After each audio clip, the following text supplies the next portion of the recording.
Hey, salut à tous et à toutes. Aujourd'hui on se retrouve pour la vidéo What's New du mois de novembre et du mois de décembre. In her heart, there's a hole, there's a black mark on her soul. In her hands is my heart, 'cause the air she feeds me is damned. Got a touch like a thorn, 'cause the girl she's hiding horns.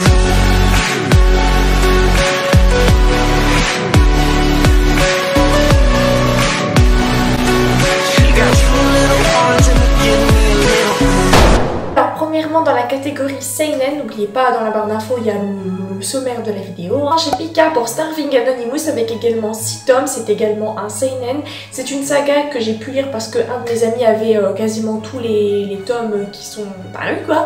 Et du coup j'avais adoré, donc clairement il faudra que je me la procure aussi. Et dans ce dernier tome là, le directeur Izumi a trouvé comme solution d'enfermer les monstres dans une cave ou un sous-sol avec leur roi, leur reine plutôt, afin de les affamer et que eux aussi ils se dévorent entre eux. Sa technique, son plan est un franc succès, sauf que il se fait de manière inattendue poignarder par son adjoint. Et cerise sur le gâteau, il libère ce dernier, qui est censé être son adjoint fidèle, libère les monstres qui venaient d'enfermer dans le sous-sol.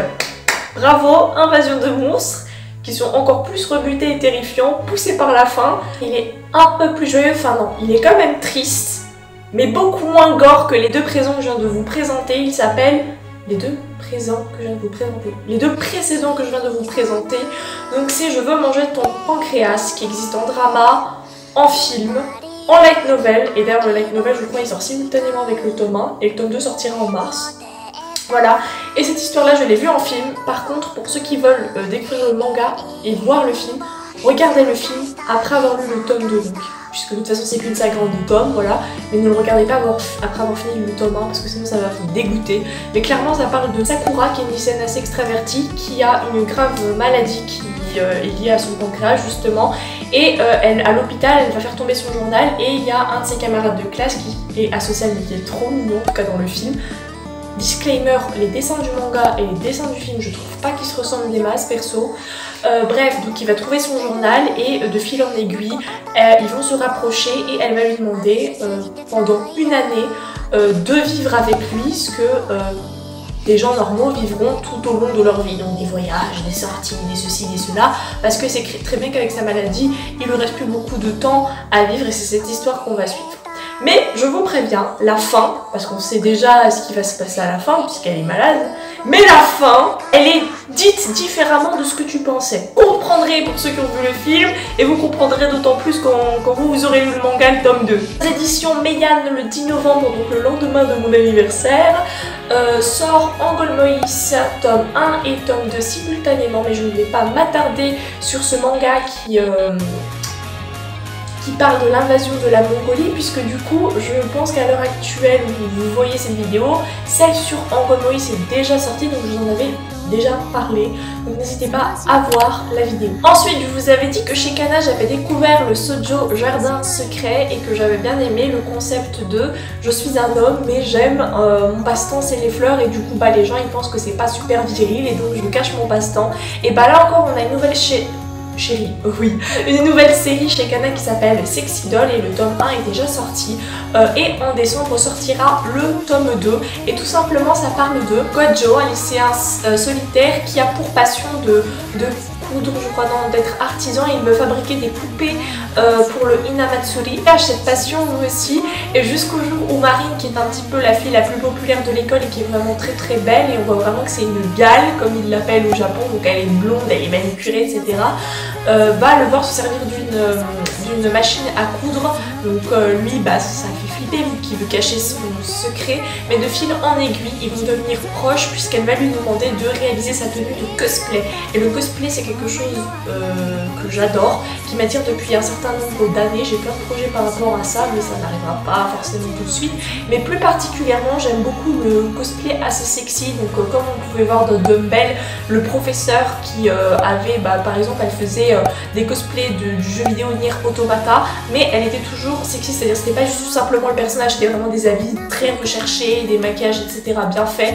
Et du coup, bah, cet aspect-là du cosplay me plaît énormément. Il y a l'air d'avoir une très belle alchimie entre Marine et Gojo. Ensuite, Kana, sur leur compte Instagram, ils avaient donné des arrière-plans, des fonds qui étaient vraiment très beaux. Les dessins ont l'air sympathiques. Par contre, je pense pas que ce soit accessible à tous les âges. Je pense peut-être un petit moins de 12 ans, peut-être. Je sais pas, il y a l'air d'avoir un côté ecchi, sans pour autant qu'il prenne trop de place. Moi, c'est un petit peu mon genre de délire. On passe à la catégorie Shoujo avec chez H2T. Action Memories sort le 13 novembre et qui est une série courte, je crois qu'il y a 4 tomes et la mangaka est encore une fois italienne pour mon plus grand plaisir. Donc c'est un shoujo d'aventure galactique, vous allez voir, très dynamique. C'est un shoujo qu'on n'a pas l'habitude d'en voir. On va suivre une orpheline qui un jour va être contrainte de revenir dans la maison où elle a grandi et qui est en ruine. Elle accompagne son meilleur ami qui est aussi orphelin.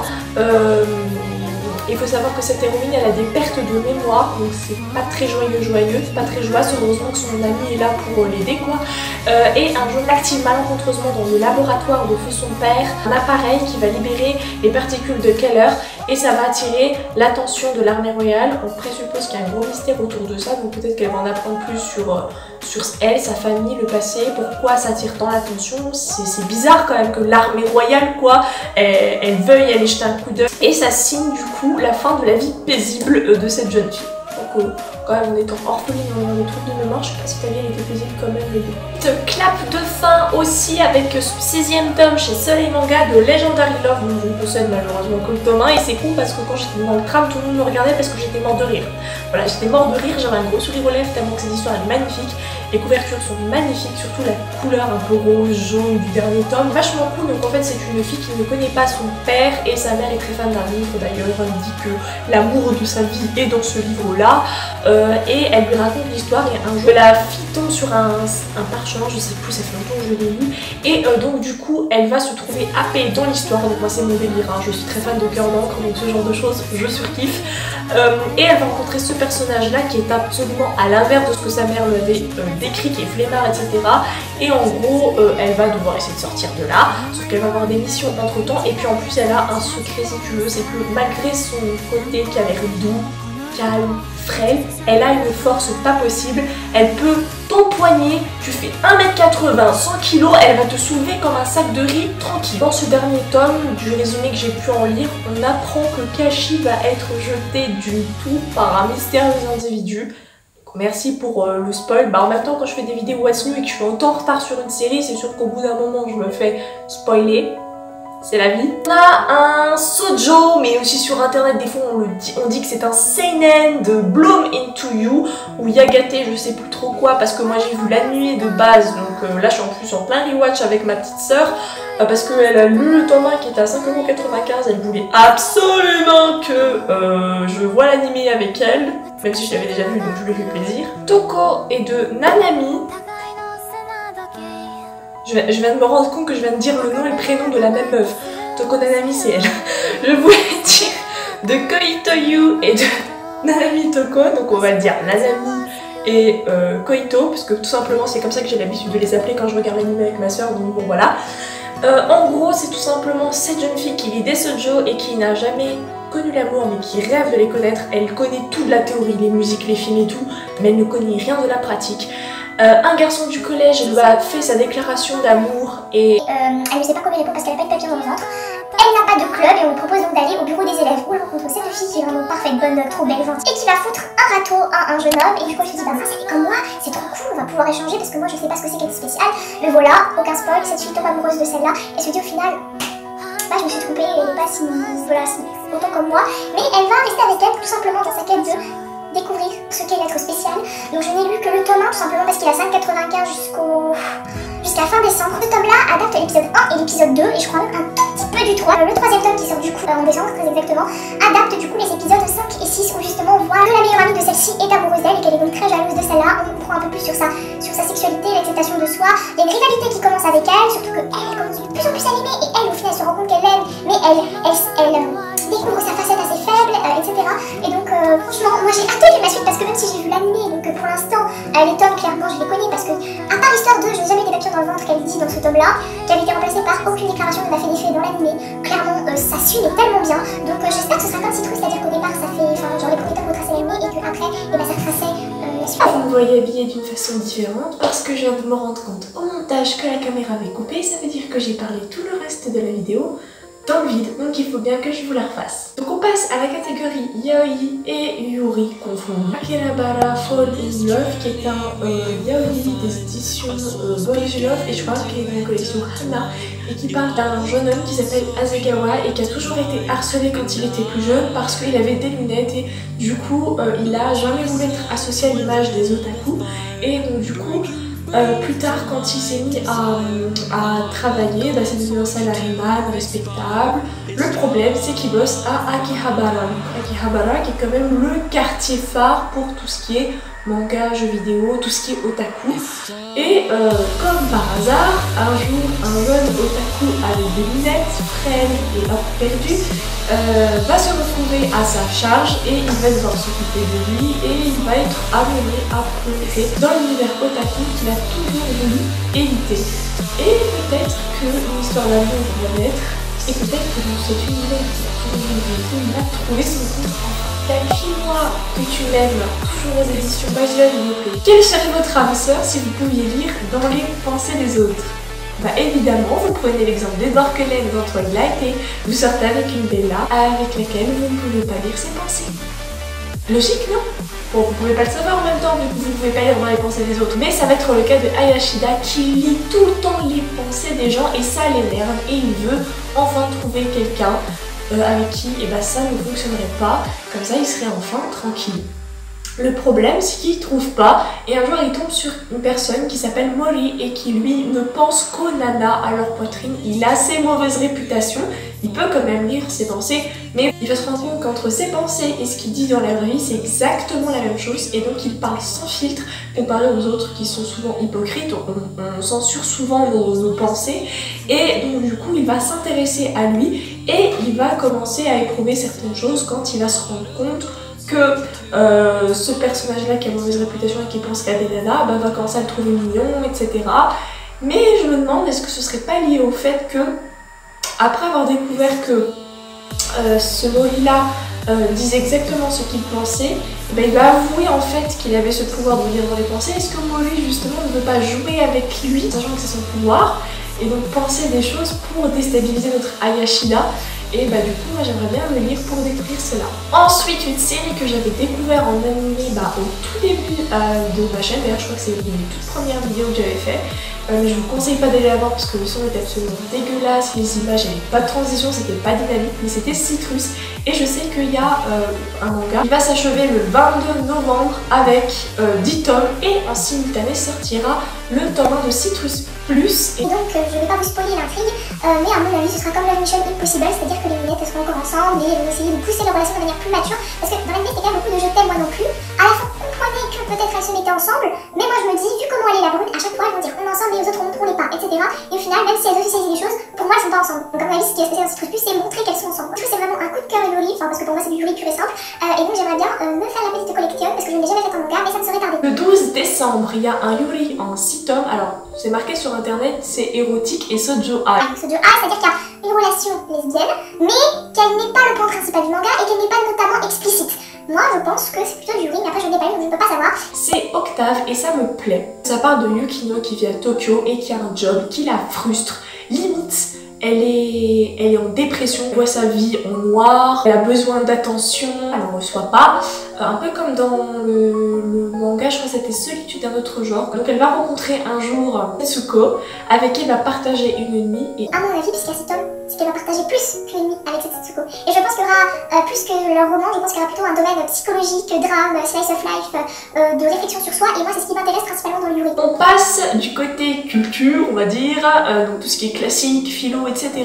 Et comme vous l'avez certainement vu sur mon Instagram, et si c'est pas fait, je vous enjoins à aller me suivre dessus. Mais il y a la collection Kurosawa dont je possède les deux tomes grâce aux éditions Kurokawa du coup. Le 14 novembre, il y a 2 nouveaux titres qui vont sortir, donc Amour, luxe et capitalisme qui est inspiré de la philosophie de Werner Sombart, aphorisme sur la sagesse dans la vie qui est je pense ma couverture favorite pour l'instant de ce que j'ai pu voir sur la collection. La blonde elle est absolument magnifique, le bleu clair s'y est magnifiquement bien. L'auteur de l'œuvre c'est Arthur Schopenhauer et Schopenhauer était, attention souvenir de terminale, un philosophe qui parlait du bonheur. Ensuite le 20 novembre aux éditions Nubby Nubby sort pour 10,90 €. Une réédition de Alice au Pays des Merveilles. Et si je vous en parle, c'est tout simplement parce que moi dans ma bougie j'avais mis justement Alice au Pays des Merveilles puisque c'est une de mes... Enfin je sais pas si on peut dire princesse, c'est pas une princesse Disney mais bref, une de mes icônes Disney favorites. Enfin je suis très fan du monde d'Alice au Pays des Merveilles parce qu'il est complètement barré, un peu comme moi quoi. Et j'adore le Chapelier Fou, j'adore le chat. Et cette année il ressort, donc une nouvelle édition, mais elle est tellement plus jolie que je pense que c'est celle-ci que je vais me procurer. La suite des contes imaginaires, donc cette fois-ci ce sera Réponse et les 5 princes. Donc... Vous avez vu, je vous avais mis dans je sais plus quel What's New que le premier c'était la Reine des Glaces et les 5 éclats ou les 5 sorts, voilà ça doit être ça. Et après il y aura le troisième et dernier tome qui sera le Chapeau rouge et les 5 je ne sais plus quoi. Donc voilà, je vais vous faire l'histoire de Réponse. C'est exactement le même principe que je vous avais explicité dans ma vidéo avec la Reine des Neiges, sauf que cette fois-ci on part dans le monde où il y a Réponse. Et étant donné que Reine des Neiges, j'adore, d'ailleurs ça sort, je viens de me rendre compte, le même jour que le film numéro 2 de Reine des Neiges, Réponse. Mais qu'est-ce que j'aime, Réponse. En plus mon prof favori à la fac il ressemble à une petite Zerber, je vous dis pas, avec un petit accent de Scar dans le Roi Lion, en français bien évidemment, et le chapeau rouge, j'adore ça parce que quand j'étais petite on m'appelait Pocahontas et le chapeau rouge. Voilà, il est aussi belle mais ça je pense que c'était plus pour me faire plaisir parce que j'adorais Belle. Un exemplaire des classiques en manga, mais qu'est-ce que j'aime cette collection, faut vite que je rattrape tout mon retard, qui s'appelle Un chant de Noël je crois, donc c'est très à propos puisque le mois de décembre c'est le mois de Noël, je ne vous apprends rien. Et qui va nous parler tout simplement, si vous avez vu les films je pense que vous êtes au courant, de Monsieur Scrooge qui ne croit pas en la magie de Noël et tout simplement pendant toute l'histoire on va tenter de lui faire croire, lui faire reconnaître que Noël est bel et bien magique. D'autant plus qu'il va se faire hanter par 3 fantômes, c'est ces 3 fantômes là qui vont être chargés de lui faire entendre raison. Personnellement je suis un peu comme Monsieur Scrooge, moi pour Noël tout ce que je vois de positif c'est faire un repas avec la famille et surtout manger de la bûche. Donc moi je n'aime absolument pas Noël, pour moi je trouve que c'est beaucoup trop marketing, encore pire que la Saint-Valentin. De base moi je suis plus jour de Noël. Une de mes catégories favoris c'est les packs, parce que comme je vous l'ai déjà expliqué, moi j'aime beaucoup les packs. Comme ça permet de collectionner en gros etc. En général les boîtes sont très belles. En général quand je pronostique des box j'ai toujours raison. J'avais déjà pronostiqué la box de Grim Reaper et j'ai eu la bonne surprise qu'elle sorte et qu'en plus sur les 6 tomes les 2 qui soient gratuits, donc au final c'était plus intéressant d'acheter la box que chaque tome à chaque fois qu'il sortait. Du coup pour Black Torch, je vais avoir un coffret intégral des Black Torch qui de 1 à 5 donc qui coûtera 34,50 €, sauf que je savais qu'elle allait avoir un coffret, je le pressentais, c'est une série courte, elle a été quand même bien cotée par rapport au nouveau manga Heart Gear qui est un peu moyen. Je les ai donc achetés pas en coffret quoi, enfin je les trouvais beaucoup plus jolis, donc tome 1, tome 2, vous me direz si je suis pas contente j'aurais pu enlever la boîte, mais je veux dire attendre autant de temps pour lire cette série merveilleuse et avoir... Attendez, je vais mettre comme ça. Ah oui, mais c'est vert, fond vert. Ah merde. Le casé fait des coffrets pour The Promised Neverland. Alors clairement, je ne me suis toujours pas procuré le coffret du tome 9 plus du roman. Parce que je surkiffe The Promised Neverland, je les veux tous. J'y suis arrivée trop tard, en fait il me manquait un peu d'argent pour avoir le coffret et au moment où j'y suis allée il était en rupture de stock. Donc mince alors, c'est tant pis, c'est pas grave, je un jour. Par contre les autres coffrets ils m'intéressent mais ils m'intéressent pas. Tout ça pour dire qu'en fait ils sont magnifiques, il y a des goodies en plus, ils sortent 3 par 3. Donc il y a eu le coffret tome 1, 2, 3 et maintenant il y a pas longtemps d'annoncer 4, 5, 6. Le problème, j'ai acheté les 5 premiers tomes en pack coffret. C'était pas français, mais bref, j'ai les 5 premiers tomes en pack coffret. Je suis vachement en retard en même temps parce que je me suis concentrée sur l'anime et je me suis dit, étant donné que j'ai vu l'anime et que le tome 5 est un tome qui se termine avant la fin de l'anime, je me suis dit bon, je vais mettre en pause pour acheter d'autres séries. C'était très con. Je me rappelle sur Instagram, je discute avec quelqu'un, je me disais oh là là, toutes les sorties qu'il va y avoir en janvier, février, mon dieu, je vais mourir, c'est trop bien. Il y a des trucs que je suis en animé où je suis dans Sky, ils vont sortir en manque à papier. Ouais. Il me fait ah mais un pas après l'autre, déjà l'année elle est pas finie, attends, tu vas voir et tout. En fait, il a tellement raison. Ensuite, il y a le pack découverte volume 1 et volume 2 de Beastars. Pack découverte, mais ça veut pas dire qu'il y en a un acheté et l'autre offert, hein. C'est bien 13,80 €, soit le prix de 2 tomes. Le 6 novembre va sortir un coffret de Kenneth, Chien et singe, mené en 8 tomes, et donc le 6 novembre sort le tome 1 au tome 4 pour 30 €. De toute façon, il tombera dans ma wishlist. Et d'ailleurs, en ce moment, je suis en train de fabriquer ma wishlist tout simplement parce que j'en ai déjà une informatisée. Mais mon dieu, elle fait 187 pages, c'est pire que 5 cours de biologie cellulaire, c'est n'importe quoi. Ah oui, aussi, un des tout premiers animés, c'était How I Got Ness. Et du coup, il va s'achever enfin avec le 48e tome. Vous voyez qu'elle a une très belle robe de mariée, vous avez bien compris qu'elle va se marier avec le héros masculin principal. Le héros masculin principal. Je n'avais pas compris qu'il était important que c'était un homme. Franchement, c'est bon. Vidéo un peu à l'arrache, vous avez compris, il me semble qu'il n'y a pas vraiment de sorties qui ont attiré mon attention. Et moi, je vous retrouve très vite pour de nouvelles aventures. Tada!